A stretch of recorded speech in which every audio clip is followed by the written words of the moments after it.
if you're looking to stop recurring charges on Instagram, this guide will walk you through the necessary steps to manage your subscriptions effectively. Follow these steps to ensure you no longer incur unwanted charges. Step 1. Open Instagram app.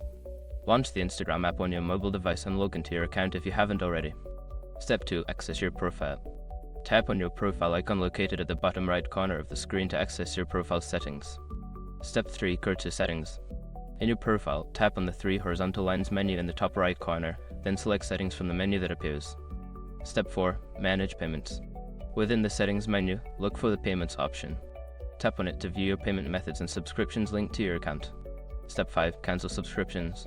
Find the subscription you wish to cancel and select it. Follow the prompts to cancel the subscription, ensuring that you confirm the cancellation to stop future charges. Once you've completed these steps, you should no longer receive recurring charges from Instagram. Always check your payment settings periodically to ensure everything is up to date.